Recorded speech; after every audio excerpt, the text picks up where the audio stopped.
E aí, pessoal? Quem estuda para concurso sabe bem, tem uns temas de direito penal que são figurinha carimbada na prova, né? Bom, hoje a gente vai mergulhar de cabeça em dois deles, aborto e lesão corporal. E o foco é total naquilo que as bancas amam cobrar, sem enrolação. A ideia aqui é transformar aquele juridiquês do Código Penal em pontos-chave que vão direto para o seu caderno e, claro, para a sua aprovação. Bora começar? Já para aquecer, vamos com uma pergunta que é um clássico. Uma verdadeira pegadinha de prova. As bancas simplesmente adoram criar confusão entre o que é lesão grave e o que é gravíssima.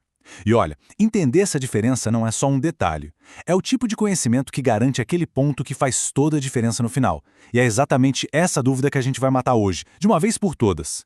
Beleza, esse aqui é o nosso mapa da mina de hoje. Primeiro, a gente vai desvendar os crimes de aborto, depois vamos mergulhar fundo nas classificações da lesão corporal e, para fechar com chave de ouro, analisar as qualificadoras de violência doméstica, que tem até atualização legislativa super recente. A sequência foi pensada para uma coisa levar a outra e a informação grudar na mente.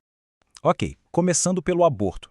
Porque realmente interessa para a gente, concurseiro, o ponto central, a palavra-chave que separa os tipos dos artigos 125 e 126 é uma só: consentimento. A gestante consentiu ou não? Guarda isso porque toda a lógica das penas vai girar em torno dessa única pergunta. E olha só o tamanho da diferença que isso faz na pena. É gritante. No artigo 125, se o aborto é provocado sem o consentimento, a pena é pesada, reclusão de 3 a 10 anos. Agora, se a gente vai para o 126, com o consentimento, a pena despenca para 1 a 4 anos. É o tipo de comparação que o examinador adora colocar numa questão de múltipla escolha. Tá, mas e se a gestante até disse sim, mas esse consentimento não era válido? O Código Penal já previu isso. Se a gestante for menor de 14 anos, ou tiver alguma incapacidade que a impeça de entender o que está acontecendo, ou ainda se o consentimento foi conseguido com ameaça, fraude, a lei simplesmente desconsidera essa permissão. É como se ela não valesse nada. E aí o que acontece? A pena aplicada é a mais grave, a do artigo 125, como se nunca tivesse existido consentimento algum. Perfeito, a base do aborto já está bem sólida. Agora a gente vai adicionar duas camadas de complexidade que as provas amam explorar. Primeiro, as situações que aumentam a pena, as tais das qualificadoras, e depois, aquelas situações em que simplesmente não há crime, as famosas excludentes de ilicitude. Vamos ver como isso funciona. O artigo 127 é bem direto ao ponto. Ele mostra como o resultado da manobra abortiva pode agravar o crime.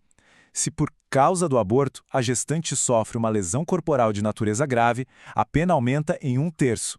Agora, se o resultado for a morte dela, aí a coisa fica bem mais séria e a pena é simplesmente duplicada. É uma matemática simples que precisa estar na ponta da língua. E quando o aborto deixa de ser um crime? O artigo 128 traz as duas hipóteses em que a lei permite o procedimento. A primeira é o chamado aborto necessário, que é aquele feito por um médico quando não existe outra forma de salvar a vida da gestante. A segunda é no caso de gravidez que resulta de um estupro. Nesse caso, precisa do consentimento da vítima ou, se ela não puder, do seu representante legal. São as únicas duas exceções, ok? Muito bem, deixando o aborto um pouco de lado, vamos para o nosso segundo grande tema, lesão corporal, lá no artigo 129. A lógica aqui funciona como uma escada de gravidade, sabe? A gente começa no degrau mais baixo, que é a lesão simples, e vai subindo, passando pela grave, gravíssima, até chegar na lesão seguida de morte. Dominar essa progressão é o segredo do sucesso. Tudo começa aqui, na cabeça, no caput do artigo 129. A definição é bem aberta. Ofender a integridade corporal ou a saúde de outrem. Qualquer coisa, desde um arranhão até algo mais sério, entra aqui.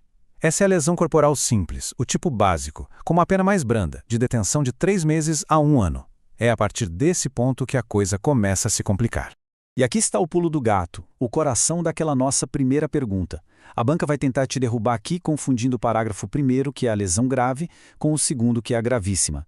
Presta atenção na sutileza das palavras. Na grave, a incapacidade para as ocupações habituais é por mais de 30 dias. Na gravíssima, a incapacidade para o trabalho é permanente. Na grave, a gente fala de debilidade permanente de um membro, tipo um enfraquecimento. Na gravíssima, a gente fala em perda ou inutilização do membro. É nesse detalhe, nessa palavrinha, que se ganha a questão. Agora uma figura jurídica que cai bastante, a lesão corporal seguida de morte. Tecnicamente, isso é um crime preterdoloso. E o que diabos significa isso? Pensa assim, o agente queria lesionar, Teve dolo na lesão, mas o resultado morte aconteceu por culpa, sem que ele quisesse ou assumisse o risco. A consequência foi muito além da intenção inicial. E a pena, claro, reflete isso. Reclusão de 4 a 12 anos. Ok, além dos graus de gravidade, o Código Penal tem uns ajustes finos para a pena. São as causas de diminuição, substituição e aumento. Podemos pensar nelas como as cláusulas e se, do artigo 129, que vão moldando a punição dependendo das circunstâncias específicas do crime. Vamos mapear isso rapidinho. O parágrafo 4º traz a lesão que a gente chama de privilegiada, que reduz a pena. O 5º dá uma chance de substituir a pena por multa em casos mais leves. O 6º trata da lesão culposa, aquela sem intenção. E, por fim, o 7º prevê um aumento de pena em certas situações. Cada parágrafo é uma ferramenta diferente para ajustar a punição. Chegamos num ponto que exige atenção máxima, pessoal. Violência doméstica. Esse é um tema quentíssimo que vive mudando na legislação. E pode ter certeza, todo examinador que se preze sabe que cobrar as últimas atualizações é o jeito perfeito de separar quem está realmente preparado. E aqui está a joia da coroa da nossa revisão. Pega o marca-texto, anota em letras garrafais, a Lei 14.994, de 2024, mudou a pena para lesão no contexto de violência doméstica. A redação nova do parágrafo 9º agora fala em pena de reclusão de 2 a 5 anos. Se o seu material de estudo está desatualizado, o momento de corrigir é esse. Isso aqui não é nem cheiro de prova, isso aqui praticamente grita questão de prova. E não para por aí. Dentro desse mesmo contexto de violência doméstica, a pena pode subir ainda mais. Se a lesão for grave, gravíssima ou seguida de morte, o aumento é de 1/3. Se a vítima for uma pessoa com deficiência, sobe mais 1/3. E se o crime for contra policiais ou outros agentes de segurança, o aumento é ainda maior. São esses detalhes que fazem diferença na pontuação final.